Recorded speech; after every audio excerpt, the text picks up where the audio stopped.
All right. What's going on, everybody? We back again for another real estate class. I'm coming to you guys live all the way out here from Europe. So we're gonna dive into some real estate talk. We're gonna go over first-time home buyer program for the state of Ohio. I'm gonna kind of give you guys an update if you guys didn't attend any of the other classes when I was just kind of talking about some of the experiences I've been going through out here in Europe, bouncing around to different countries and things like that, different protocols.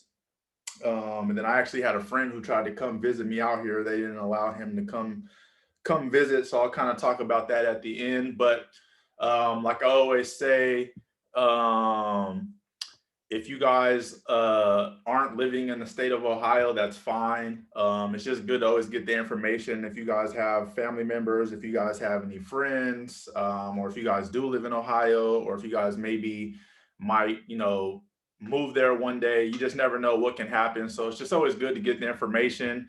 It never hurts. And then please pass this information along. If you guys have any family members or friends, I don't care if they're in the well squad or not. Always pull your guys' people up, pull the people up close to you anytime you get some new information. Don't hoard that information. Just help one another out, and then you'll see yourself elevate a lot faster that way. So we'll dive into it, and then I have a few things for you guys, and then like I said, we'll talk travel. If you guys have any questions along the way, you guys can go ahead and type them in the chat. If you guys want to ask some questions out loud, you guys can ask them at the end. I'll open up a Q&A if you guys haven't attended any of these classes yet. So let me go ahead and share my screen with you guys, and we could dive right into it. So let me minimize a few things up here. All right. Bring this chat up so I can see it on the side.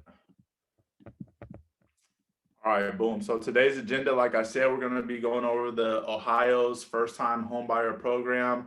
If you guys have missed any of the other classes that I've given, these are all the classes that I've done so far.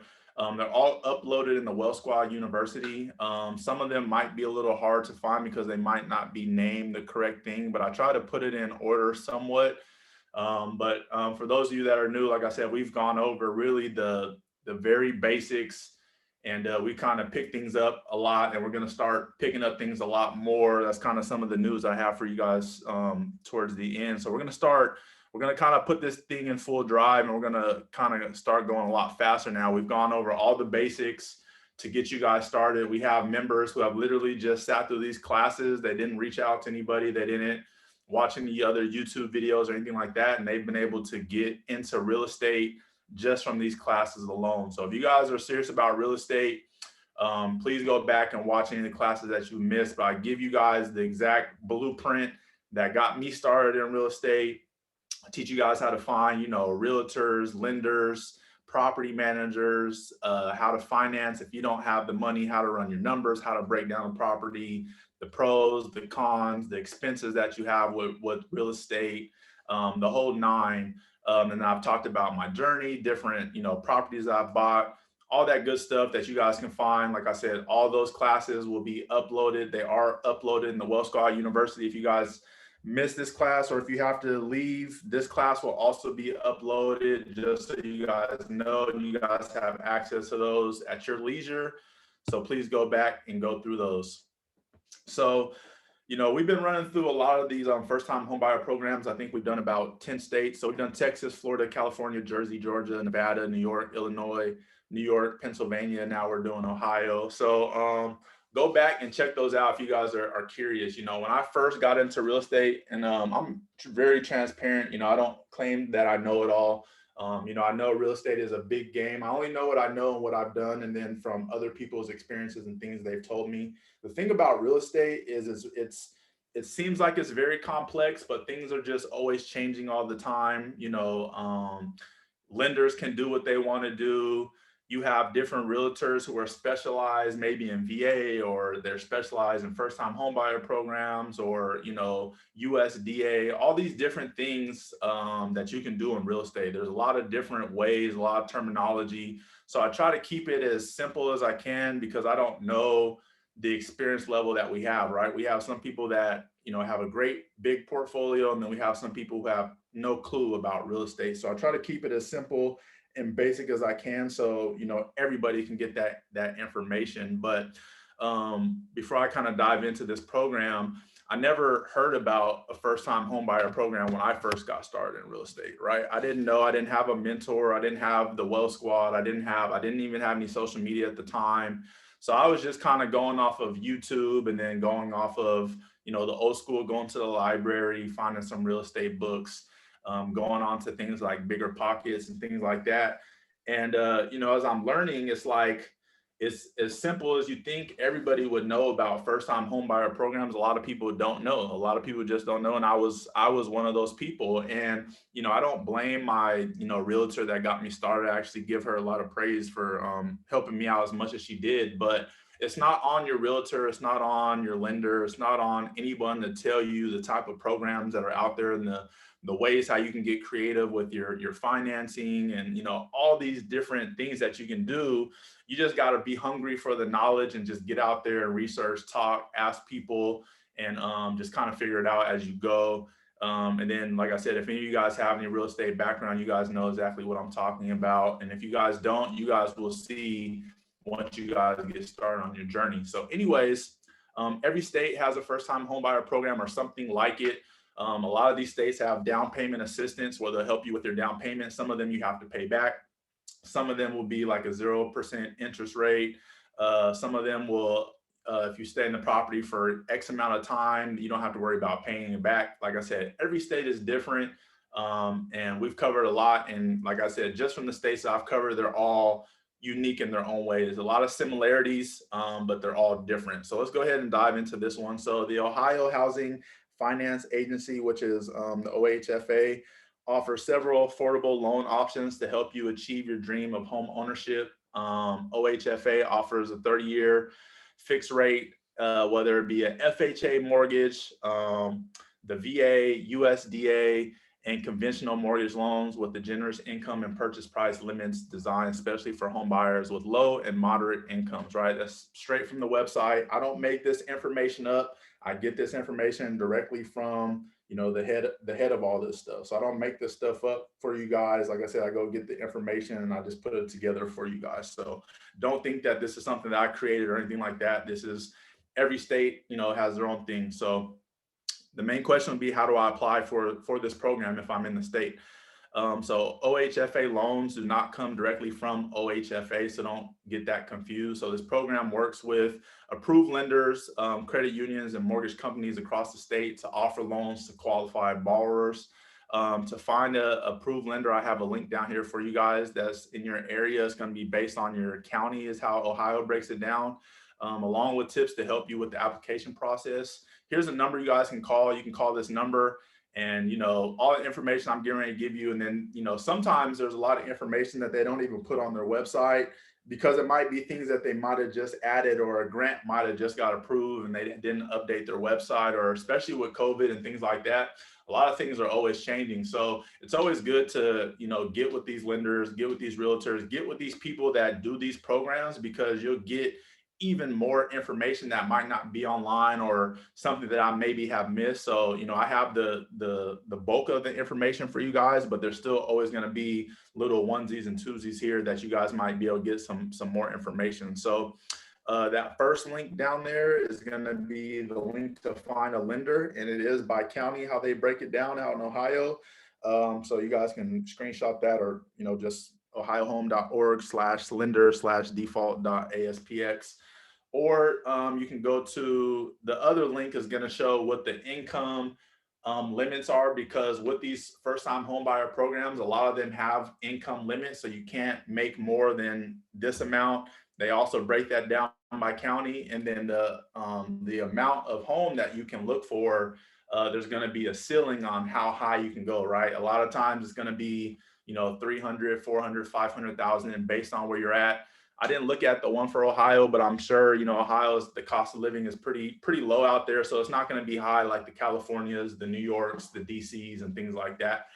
So go ahead and take a look and see based on what county you're in, or if you guys just want to kind of take a look around, you guys can use that link right there and get all that information. So all OHFA qualified borrowers must meet each of the following criteria. So applicants must meet income limits, and properties must meet purchase price limits, right? So, and it's going to vary by county. I had that link for for you guys on the last slide. Applicants must meet debt to income ratios. If you guys don't know what debt to income ratio is, it's very simple to figure out. Take your income divided by your debts, and that's going to give you your debt to income ratio. I don't know what the specific one is. For most of these programs, it's going to be around 45%. Like when you go to apply for like the FHA loan and things like that, they'll allow up to a 50%. So like I said, once you guys call that lender or call that number and start looking around, they'll tell you guys what the debt to income ratio is. And if you're not sure on how to calculate it, or if you think maybe you got your numbers mixed up, once you get assigned a lender or you find a lender you want to work with, they'll be able to walk you guys through that whole step. So that's not anything you really have to worry about. But if you just want to kind of want to do it quickly in your head, just take, like I said, your income divided by your debts. That's going to give you your debt to income ratio. You must meet credit score requirements. So some of these programs have lower requirements for credit score. Some of them have higher. And I kind of want to talk on that a little bit as well. So for conventional loans, USDA loans and VA loans, they require a 640 or higher. For the FHA loans, they require a 650 or higher. So, some people might be like, wow, my credit isn't at that. You have to look at it like this. These programs are helping you get into a house that is yours, right? So they're helping you get into it, but it's yours. So that means when you're building the equity, when you lock your mortgage in. So let's say right now, for instance, I just helped someone lock in a mortgage for their property. It was like $925. It was like a 4-bedroom, 2.5 bath. And their mortgage, their principal and interest, their taxes and their insurance. Most of the time you can get all that lumped into whoever you go get your loan through. So all their monthly payments are $925, and then you still got utilities and things like that. So they're looking to be all in for about $1,100 to $1,200 a month. So they don't have to worry about their principal and their interest, right? So as you pay down some of your principal, you're gonna, on the front end, you're going to be paying more interest than you do principal. But as far as their rate changing, it's going to be locked in for the life of that loan. So as rent keeps increasing, so that's something that we always see. Rents, if you guys currently rent right now, I'm sure you guys see, depending on how long you've been a renter, if you were a renter 2 years ago compared to now, your rents have increased, right? It's nationwide that it's been happening. It's no secret that it's been happening, and it's going to continue to happen. That's not going to change. Rents are going to keep going up. You guys can look back like 40 or 60 years, and the chart has just been, going up. So rent is going to keep increasing. But when you get this mortgage and when you get it locked in, that's what you're going to be set in for the life of that loan. Unless you refinance, unless you pull cash out or things like that, and you might be adding onto your loan. So let's say you're paying $1,000 a month right now in rent to rent somewhere. You're paying down someone else's mortgage if they don't already even have that mortgage paid off. So now let's say next year your rent increases to $1,100, and the next year is $1,200, and the next year 13, 14, 15, 16, and so on. But once you have this home, now not only are you building equity that you'll be able to pull out, so that's the value of your home increasing. Let's say you find $150,000 home using this program, and they're going to help you with the down payment. They're going to help you get your credit right. They're going to help you do all these things because they have counselors and things like that to help you get into this home. Now that's yours. That's something that you can keep. That's something you can pass down to your kids. If you don't have any kids, if you just want to pass it down to a family member, that's something that you can keep the legacy going. And as the value, rises for your property, then you can, pull out. You can leverage it to get another property if you want to go that route, or if you just want to pull some money out to do renovations or whatever it is you want to do. You're building that equity into that property, and you're using these programs to get into real estate. So 640 might be back on, I kind of got on that based on the credit score because, I was that person at one point. My credit was horrible. I was doing a lot of dumb stuff when I was young. I didn't realize the importance of credit, and as far as trying to get loans and utilize these programs. And from the outside looking in, I know there's a lot of reasons that they have these loan restrictions. One, because they know only a certain type of people have their credit in this area. People who are kind of handling their business right. 640 isn't the greatest, but 640 means someone's kind of all right. They might have some debt, but they're taking care of it. They're not too far in the hole versus someone that's under that. So they have them set uh, at a certain limit for a reason, right? It's 640 for a reason, the 650 for a reason. That's more deep in the analytical side of things like that. So do whatever you need to do, right? If you need to take the next 6 months to a year focusing on getting your credit fixed, or even, finding ways to come up with some money to pay for a credit repair agency to help you get your credit right, do it. Focus on it, because now whatever, you'll be able to leverage this program or other programs and get into real estate. And now you can start working on trying to get that cash flow and, all that other good stuff you can do with it. So let's keep going on. So, yeah, and they even have, so for the state of Ohio, and HUD is really great, that website. If you guys are ever bored and just want to kind of look at all the different programs that a lot of these states have, go on the HUD website. But I have the link for you guys down there at the very bottom. And they actually have counselors that will help you guys. I don't know if they're necessarily free, but a lot of times they're free, right? It might not be the greatest counselor, but it's people who are somewhat educated. I feel like you guys can get way more, quality information in the Wealth Squad, because we have CPAs, we have, the budget dog, and all these other great people helping you guys out to get you guys on the right track. So, utilize the Wealth Squad first. You guys pay monthly for it. So utilize as many of the teachers that we have in here and the people that we have doing great things. Utilize them first. And then if that's not working out, then start reaching out to these other agencies, but definitely get on it. So applicants must purchase a qualifying property that is limited to 2 acres within a municipal corporation and 5 acres outside of a municipal corporation.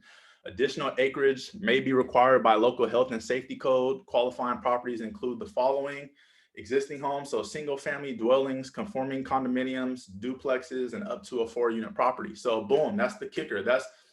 You can utilize this program to get up to a 4-unit property. So that means, if you guys aren't familiar with what a fourplex is, it's a small apartment building. It's 4 units. So you would have to live in 1 unit. When you utilize these programs, the FHA, the VA, first-time home buyers, you have to reside in the residence for at least a minimum of a year. Some of them have other restrictions, but for the most part, they're about a year. And then you can move out, do whatever you want to do, rent it out, put it on Airbnb, do as you please. But, for the most part, a year is what most of these requirements are. But like I was saying, so you would have to live in one side. So maybe it's a 2-bedroom, you got a fourplex and they're all 2 bedrooms, 2 baths. I'm just using this as an example. So you live in one side, you rent out the other 3 units. So now you have 3 tenants paying down your mortgage and potentially putting money into your pocket. So that's how I got started. So I got started with a fourplex. I talk about my story all the time. And I was living rent free because 2 of the tenants were paying my mortgage, my taxes and insurance. And then, I had something else left over, like, I don't know, a few $100. The 3rd unit was covering all that and putting money in my pocket. And so I was living rent free literally for a couple of years before I decided to branch off and start expanding. I started learning more, started figuring out more things that I can do.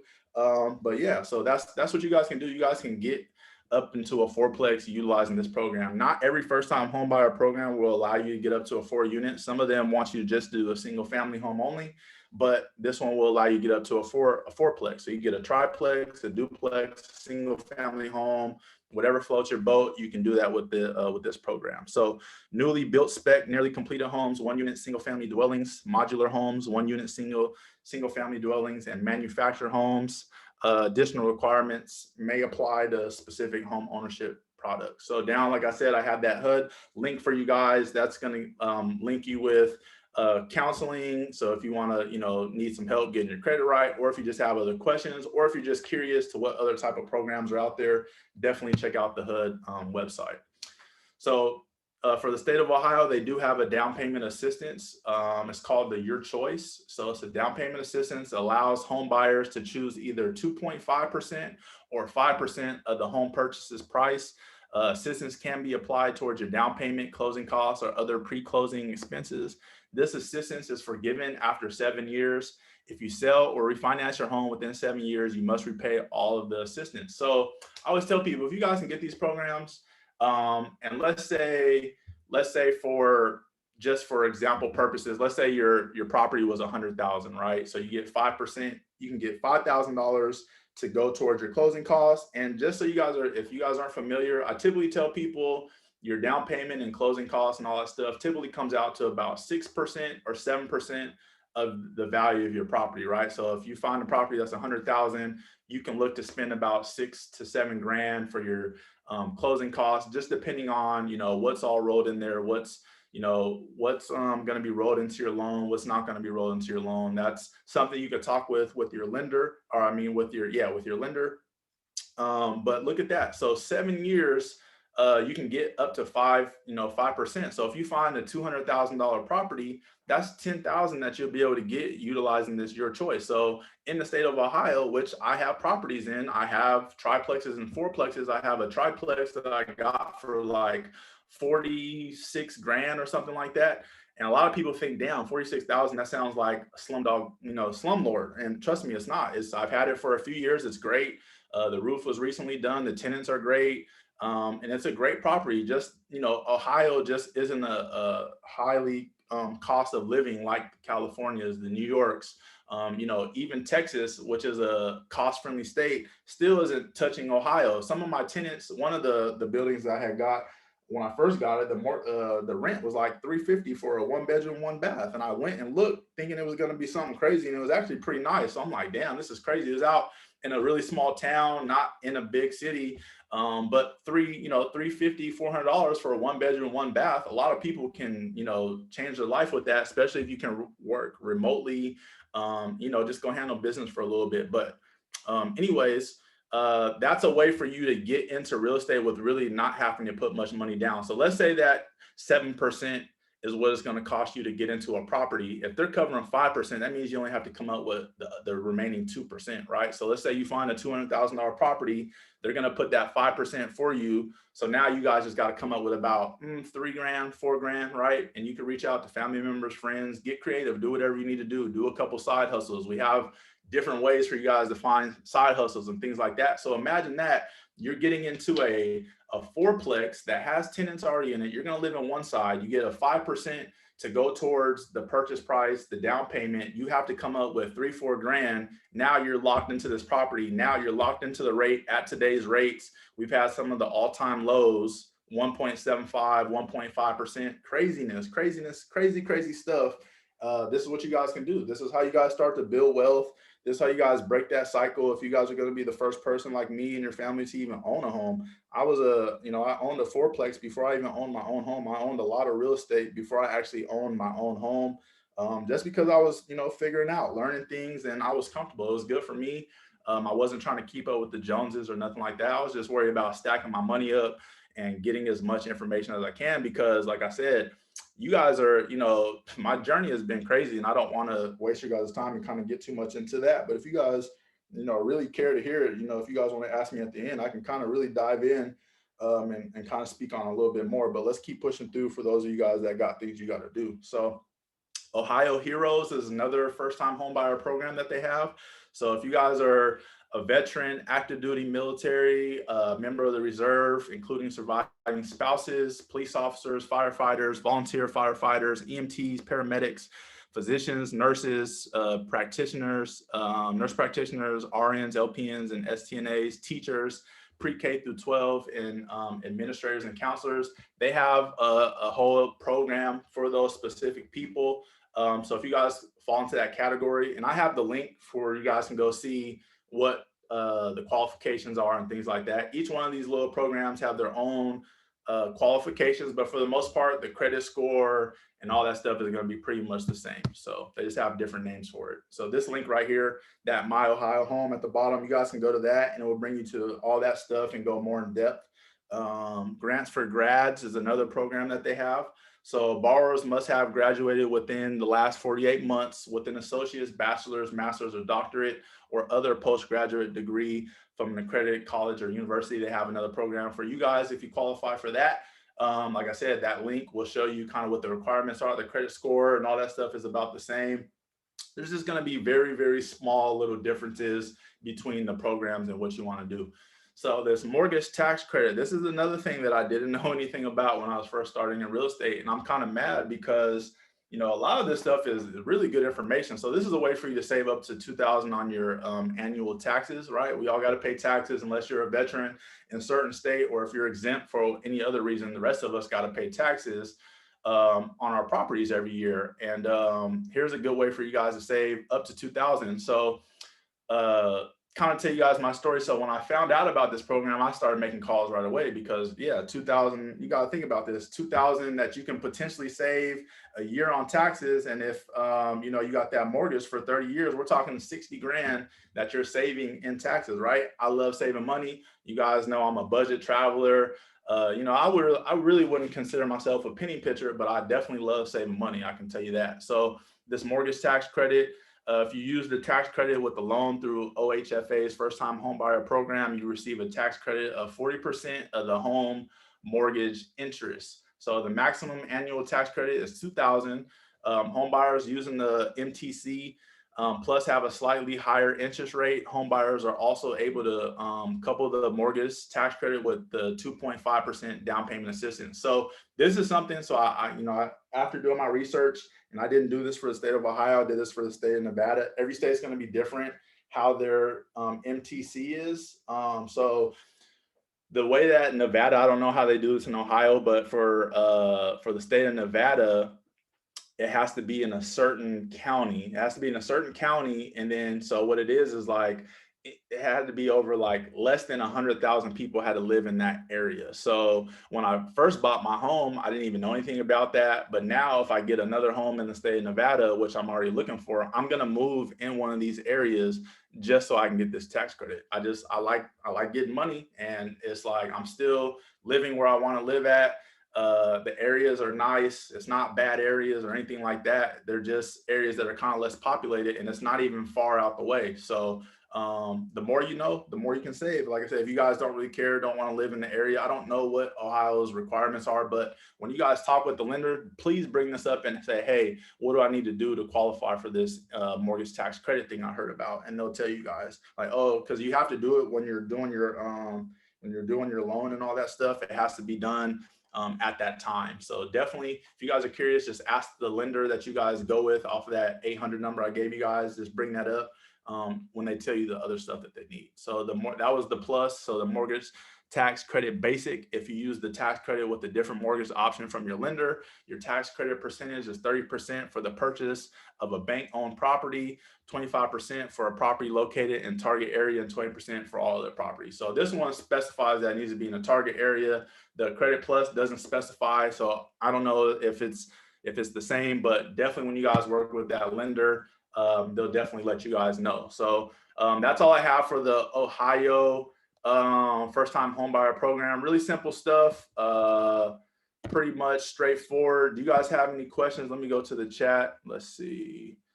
Definitely love to hear your story. All right, so before I kind of dive into that, do you guys have any questions on any of this stuff that I just covered before I dive into travel? I want to talk to you guys about this travel stuff as well. So do you guys have any questions on anything real estate? It doesn't have to be this first-time home buyer program for the state of Ohio.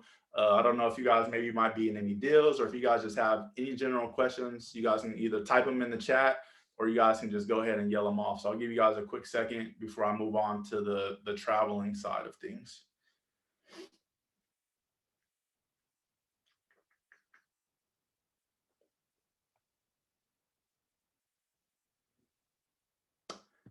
Nope, I do not have my real estate license. And I've always thought about this, and this is something every time when I'm networking and I talk with a lot of people, it just depends on the type of person you are. I wouldn't even say it's like 50-50 when I go to like any real estate groups or any meetings and when I talk with people. Some people are heavy investors, and they're also they have their realtor license just so they can get that commission themselves. So that's the upside to being a realtor. If you want to invest in, let's say you live in Texas and all right, I want to get all my properties in Texas, my house is in Texas, my family's in Texas. I don't want to, invest outside of Texas because Texas is big enough. I would recommend getting your license. But me personally, I have investments all over the place, and I'm not trying to get my realtor license in each state. And I'm not even heavy in one specific state. I just look for good deals. If I find a good deal that's in Kansas, then I'm gonna get it. If I find a good deal that's in Idaho, I'm gonna get it. If I find a good deal that's in Oregon, I'm gonna get it, right? So I don't have my realtor's license, but there's a lot of good Okay, upside to getting it. so You're gonna be paying yourself for every deal that you guys do. So that's the upside to getting your realtor license. It's not needed to do pretty much a lot of this real estate stuff, to do like wholesaling, to do fix and flipping, to go to auctions, to do bird deals, to just be an investor. If you have the money, that's really all that matters, right? If you have the money, cash always talks. If you have good credit, your credit can talk for you to an extent, depending on how much property you're looking to get and all that stuff. So what expenses should I expect during after buying a home? Sorry if this is covered. Yeah, I talk about this. I have a whole class. The expenses that you can expect before buying, you're not really going to have any expenses except for probably your home inspection.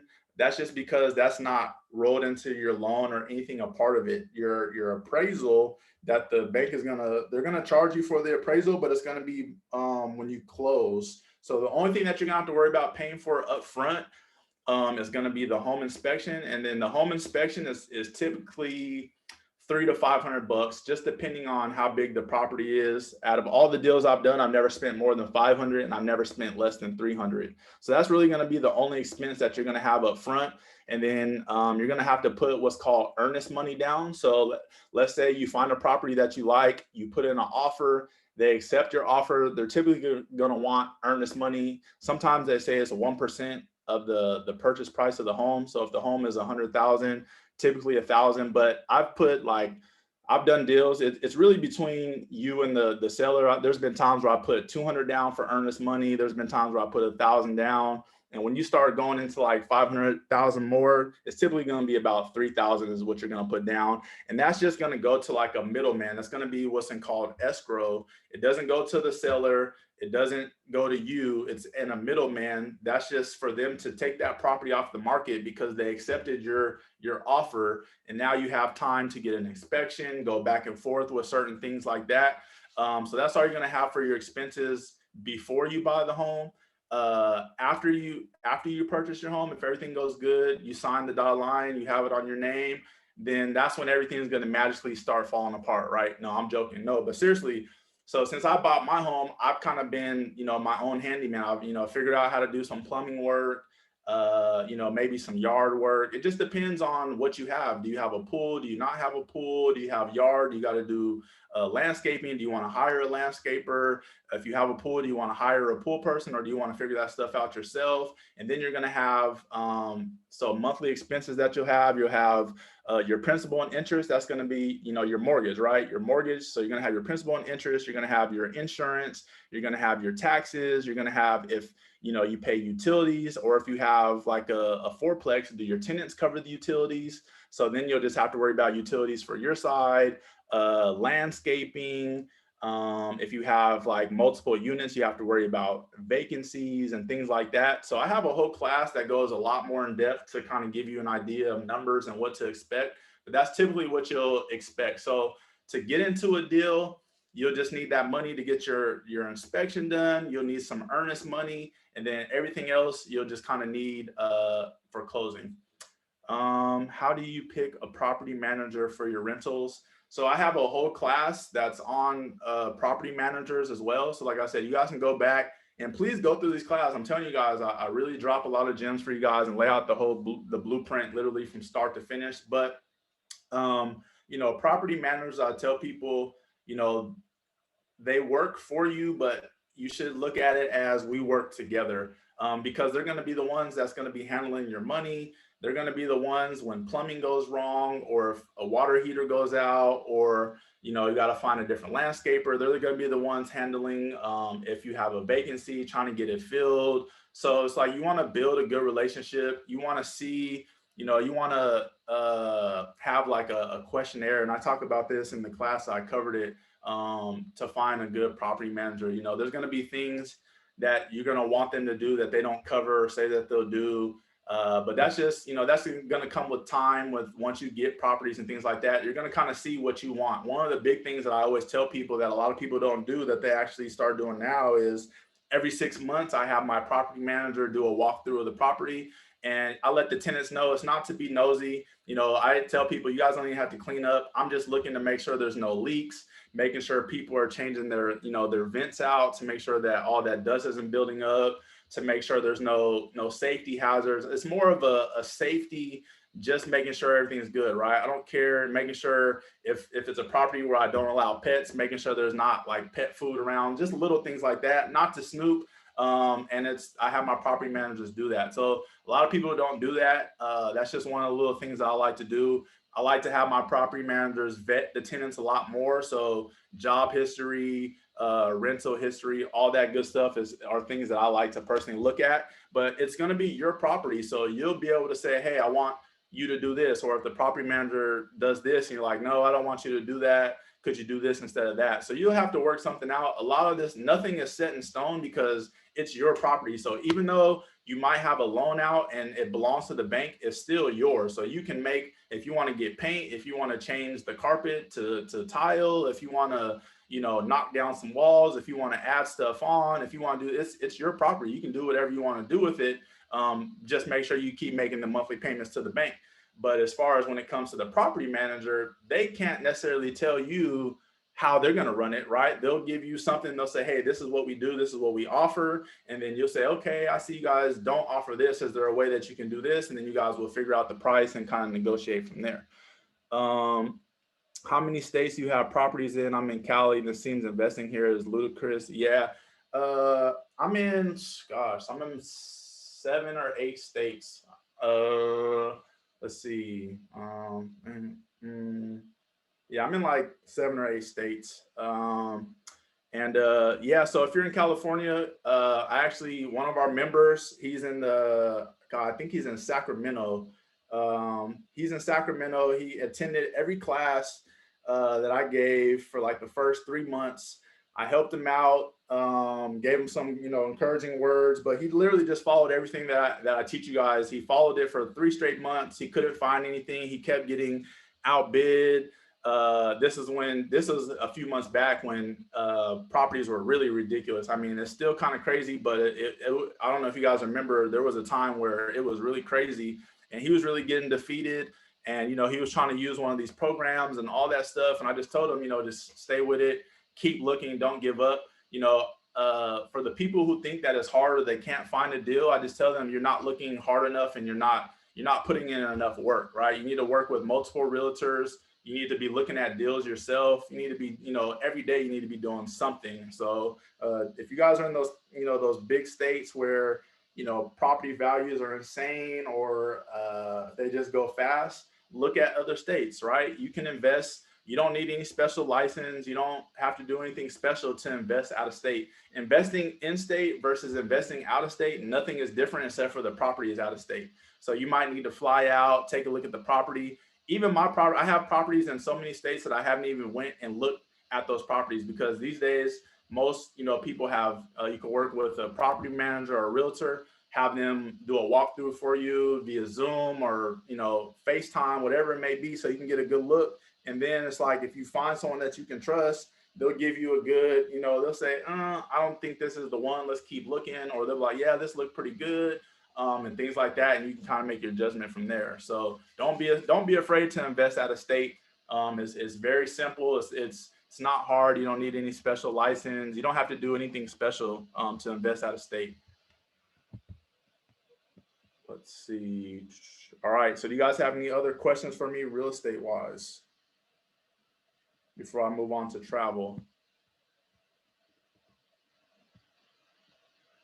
Realistically, I'm in Cali for an $800,000 house. How much do I need to make to afford? I have a calculator on breaking all that down. So it's gonna be based on what your expenses are. It's gonna be based on what your expenses are and what your income is, and you want to give yourself wiggle room. So if you go to a lender and they run everything, they say, okay, you're approved for 900,000, And so you go out and get a $900,000 home or even $800,000 home. It might not be, everything might line up for a lender's eyes, but you might have other things that might not catch them or that they might not know about, because they look at they're going to be looking at the big expenses, but those little ones always add up. So just because you guys get a loan for a certain amount, that doesn't mean go get a house for that that cap, right? If you get an $800,000 loan,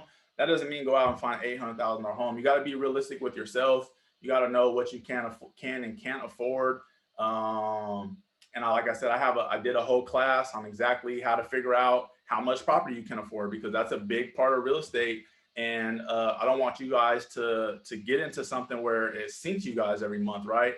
My goal is to help you guys get into your deals, to give you guys realistic expectations, how to figure out your numbers, because there is a lot that comes with real estate. I just had to pay $1,000 to get some trees removed from one of my properties. I had to, let me see, somebody trying to call. I had to get some trees removed. I had to, what else? I had to get a roof recently. I had to get a roof done. So, there are expenses that come with real estate. And so I want you guys to be, realistic with your numbers. And I have a whole class on how to, break down numbers, how to figure out how much property you can afford and all that stuff.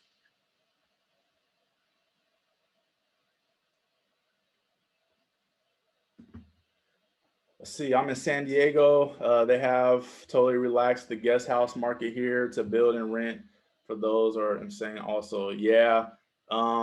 It is a crazy time, you guys, but deals are still being done. I'm still doing deals. There's a lot, everyone, it's not going to slow down. Real estate, people think that it's going to hit a bubble or real estate's going to crash, and maybe so, but I don't think it's going to be the type of crash that everyone is looking or thinking it's going to be.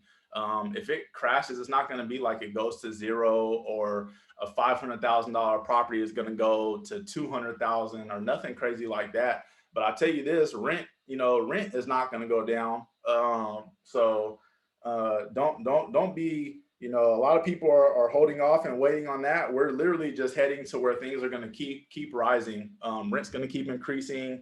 Cost of living is going to keep increasing. So you guys got to really, I'm not trying to say don't rush it. I want you guys to take your time. I want you guys to, get your numbers and things like that, but don't wait too long, because this time next year, that property that you guys were looking at probably is going to end up increasing. And that's kind of what happened to me. That's what really kickstarted my journey. It took me a whole year before I got my first property. The very first property I went and looked at went up in value. That's what kind of kickstarted me, is because I put in an offer, I got scared and backed out of the deal. And then it was like 8 or 9 months later, the value of that property had already increased by like 30 grand or 40 grand, something like that. So I'm like, wow, that could have been my property. That could have been 30, 40 grand coming to me, like in equity that I could have had already for this property. So don't sleep, you don't want to wait too long, but you definitely want to make sure your ducks are in a row, right? This is not something you guys want to just dive into head first, because like I said, you can be dealing with a lot of money. And I don't know what any of your guys' financial situations are, or what type of risks you guys can take on or things like that. So that's why I broke down these classes, to really give you guys that edge to, run your numbers, here, these are the expenses that you're going to have and all that good stuff. So good questions, you guys. Hey, Ace. What's up? Hey, damn, I was gonna say, do you remember the class that you went over with like the numbers and stuff like that, or does it have like Yeah, a title? that class was, it was the how to figure out how much property you can afford, and also running your numbers. So the how to figure out how much property you can afford, I believe that was like class number 4 or 5, and then running your numbers was like class like probably like 12 or something like that. Okay. And also, are you gonna be doing your classes around this time, like all the time, or is it like you No, it's start? just I'm in Europe. I'm in Europe right now, so Oh, I'm like 6, 7, 8, 9 hours ahead of most of you guys based on where you're at. So that's the only reason why I'm doing it right now. What I am gonna do though is I'm gonna take like a survey to see what time frame works best for majority of people. But even if you can't attend the classes live, they're always going to be recorded. They're always going to be uploaded. And then you guys can always reach out to me in the Well Squad in our messenger. And like I said, don't hesitate. A lot of people hit me up all the time. I'm constantly helping people out. So you guys got a lot of ways to get in contact with me. Or if you guys went through a class and you maybe have something, a question on that class, you guys can definitely reach out to me and say, hey, you know, I went through this class. You talked about this. Can you kind of elaborate a little more for me on this? Or can you kind of point me in the right direction? I appreciate it. No problem.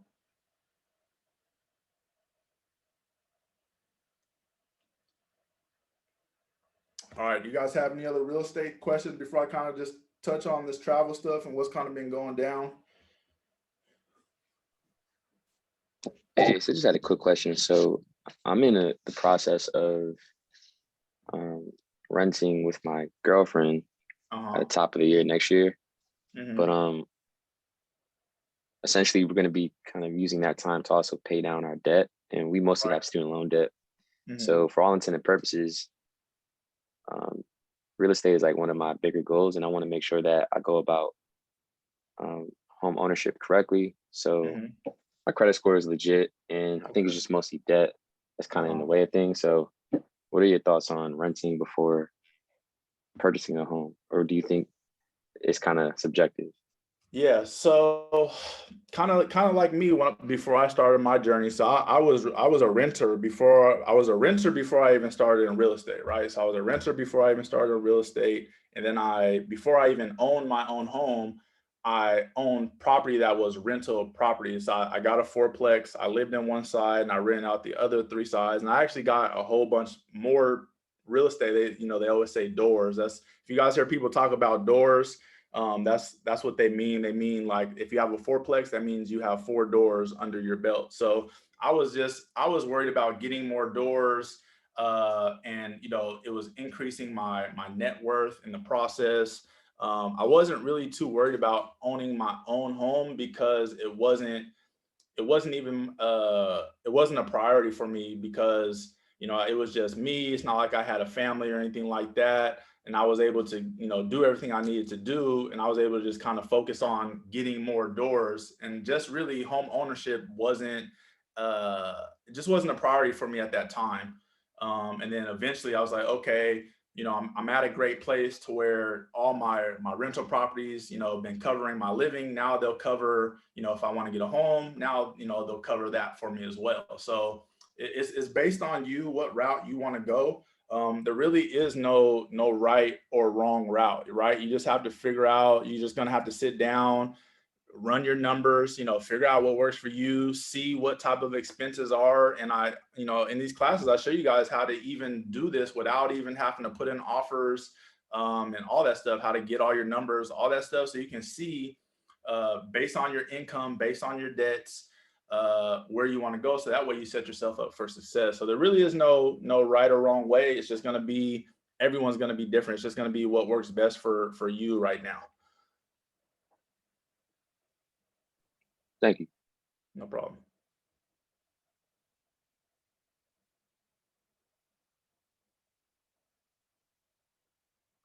All right, you guys got any other questions for me, real estate wise, before we go into travel?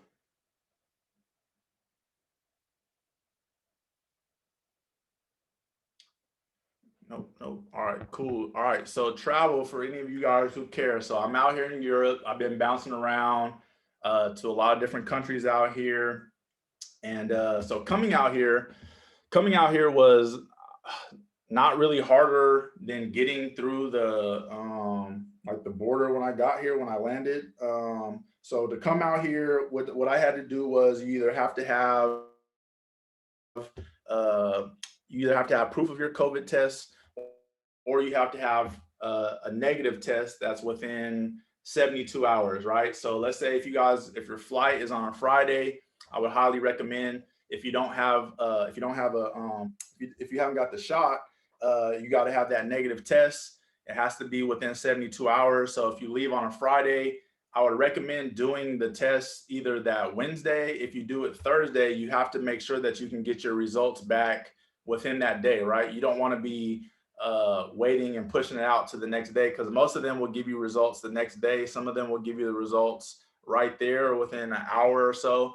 But you definitely want to try to get it as close as you can because they look to see, you know, what day and time and all that good stuff. And so different airlines have different requirements. So most of the time now, what they'll do is they'll email you what you need to do prior to even getting your boarding pass. Like for instance, American Airlines, that's who I flew with. They have what's called Verifly. So you can't even get your boarding pass without going into Verifly, uploading all your information. They want to know where you're going. You have to upload either your COVID test or your vaccine card, and then they ask you all these different questions. And then based on what country you're going to, some countries still aren't allowing Americans to come in, or if they are, it has to be for some type of something specific. It has to be a job. It has to be coming to see family. A lot of places aren't letting you just come for leisure, which is very, very interesting because I've linked up with a lot of people out here with different stories based on different airports they've flown out of. So I know some people who didn't get questioned anything at all and they were able to come out here. And then one of my good friends, he was flying out of Sacramento. And when he got to the airport, he had everything lined up. Everything was good to go. He got to the airport. This was about a week ago. He got to the airport and they asked him what was his reasoning to come out here. And first he said to visit family. And then they're like, well, you got to show us proof that you have family out there. And so he was like, well, why, you know, like, how do I show proof that I have family? Like, what type of proof do you guys need? Like a bill or something like that? And they were like, yeah, we need something that says that, you know, something that shows that they're your family. And then also that they live wherever you're going. So it was this back and forth. So he wasn't able to come and they ended up giving him a credit on his flight. But yeah, so he couldn't come just to come. So and another thing is, so some countries, if they do allow you to go, and if you don't have the COVID shot, if you just have a negative test, they're going to require you to quarantine for 10 days. And some of those places, like I said, I don't know where they're going to make people quarantine at. If they're just, you know, trusting people to just go to their hotel and quarantine, I don't know. But so that's as far as getting out to Europe. So now when you're out here in Europe, there are no borders except for like going into if you want to go into the drive into the UK. I think they're stopping people or checking somehow, some way over there. But as far as like if you're in like Western Europe or if you're trying to travel around the places that you can drive to, it's just an open border. So there's no like border patrol checking to see if you have this or that, at least not any of the places that I've gone to. And then a lot of the countries are requiring you to show either a negative test or showing your Vax card to go into like different events and things like that. So it's been like a hit or miss because I've gone to different events. I've gone to like games, concerts, movie theaters, like Jump Time, like the trampoline place, museums and different things in different countries. So zoos, all this stuff. And some places ask to see, some places don't ask to see. So it's really just a hit or miss. So you want to make sure wherever you guys go, just kind of, I guess, check in advance to kind of see what they're requiring. But like I said, it's literally been night and day. So for instance, when I was in Amsterdam, they didn't require anything. I didn't see nobody wearing masks. Going into restaurants to sit in, you didn't have to wear masks. Going like to like a game, you didn't have to wear any masks. Sometimes they'll make you wear a mask just to enter the building, and then you can take it off when you go. Like I went to this soccer museum in Germany. They required you to wear the mask walking in, and then once you got into the facility, you didn't have to wear it. But there was so many people in there, so come with the mask. If you have your COVID test, make sure you have a copy of that on you or on your phone. They do have a lot of stores, so they do accept the self-test, which is really interesting because the self-tests, if you take them like at home, they don't have like no data. They don't know like who took it. You could literally just have someone take it for you and you can have it and you just show them that. And they're like a couple bucks. They were giving them away for free when I first got out here, like just the local markets or whatever, they were giving away for free. And now they're like $2 or $3, something like that. They're pretty easy. You just kind of, they come with like a whole kit. You just swab your nose with the Q-tip. You drop some drops in this tube, and then you put it in, and it gives you your results in like 10 minutes. So a lot of places accept that, but there's no date. There's no like, the line doesn't go away after so many days. So it's, you know, it's been interesting, but I've been able to do everything I want to do. So there hasn't been anything yet that I want to do that I haven't been able to do. Where are you in Europe? So right now I'm currently in Germany. Are you looking to buy real estate in Europe? Yes, I am. So I'm glad you bring that up. That kind of leads me into my next point. So do you guys have any other questions on travel or how anything has been so far? Like I said, I'm only out in Europe, so I'm only speaking for my European experience and mainly Western Europe. So Netherlands, Belgium, Luxembourg, Germany, France, Italy, like those places in that area. So you guys have any other questions on that before I kind of dive into the next topic really quick? All right, cool. So yeah, the last thing. So I said I had some gems for you guys. So I told you guys before, I'm gonna start bringing on different people in the real estate world. So it's like I give you guys all the information to be able to get into real estate, but there's so many different ways to get into real estate, right? And I'm very transparent with you guys. I let you guys know I'm a turnkey investor. Turnkey means that properties that are ready to go, they typically have renters in them already. And if they don't have renters in them, they're good. They don't need any work. You know, there's so many different strategies. Like there's the BRRRR, which is the buy, rehab, rent out, refinance, repeat. You got the wholesaling deal where you're kind of the middleman between the seller and a future buyer, fix and flip, finding distressed properties, putting in the work, you know, dealing with contractors. Or if you have like construction, you know, plumbing, electrical background that you can do the fixing yourself. There's auction properties, there's tax liens, there's tax deeds, there's commercial real estate. I mean, real estate is really, really big. There's out-of-state investing, in-state investing, rural real estate investing, right? All these different things. So I'm going to start bringing on different people that have different backgrounds. And one of the next guests that I'm going to have on is a really cool guy. He actually just bought a property in Portugal. So I'm gonna bring him on for you guys. So if you guys are curious on what the steps and the processes are to get real estate in Europe, I'm gonna have someone on. So make sure you guys, you know, when I bring the people on, I really hope you guys attend those classes, because these are people that I might have on once or maybe twice. So it's going to be hard to kind of ask them questions. But I mean, if you guys have specific questions for them, you'd probably be able to ask me and I'll be able to reach out to them.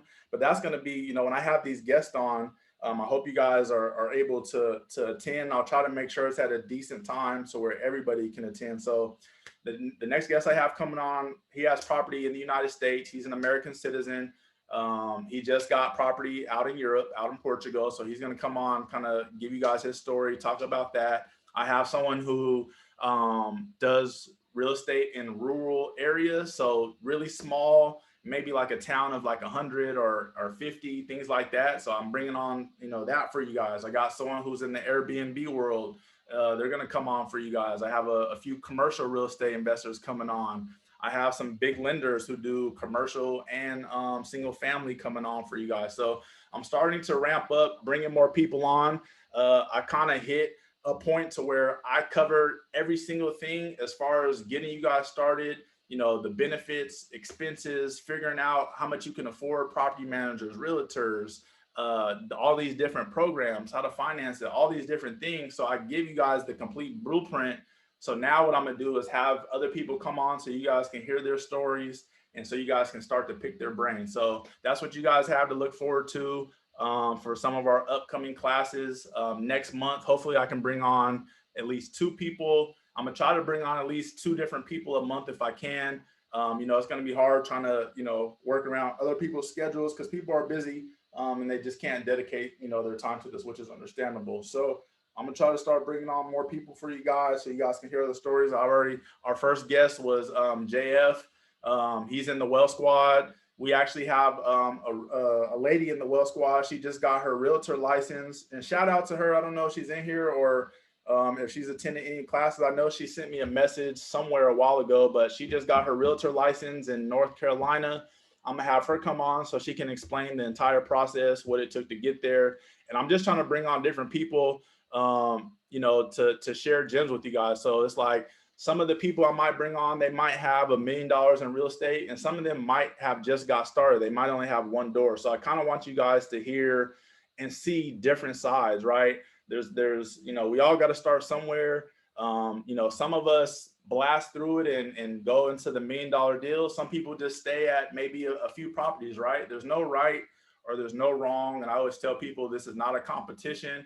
Our goal here in the Wealth Squad is to get you guys all the knowledge. So that's why I do these classes. That's why, you know, my DMs are always open. That's why I love interacting and answering questions for you guys, because the goal is to get you guys the information, beneficial information, legit information to get you guys started. Some of you guys, it's going to start a fire, and some of you guys will end up passing me in my real estate journey, right? And that's great. I hope so. And I hope you guys will reach out and let me know, because like I said, this is no competition.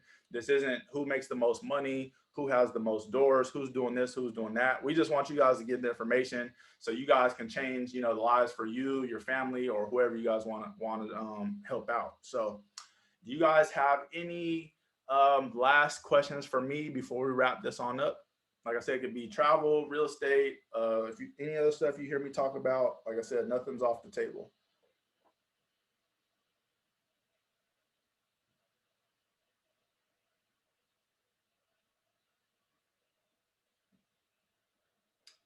All right, cool. So that's gonna wrap up today's class. I appreciate those of you guys who attended. Like I said, I know the time is a little bit different, so it kind of threw some people off. But like I said, if you guys ever miss any classes, all of these classes are always recorded. They're always uploaded. If you go into the Discord app, they're all under the Wealth Squad University. If you guys just type in my name in there, it should show all my classes that I've done. And then, like I said, go back and check some of these classes out. A lot of great information. Some of the questions you guys asked, I went a lot more in depth in those classes.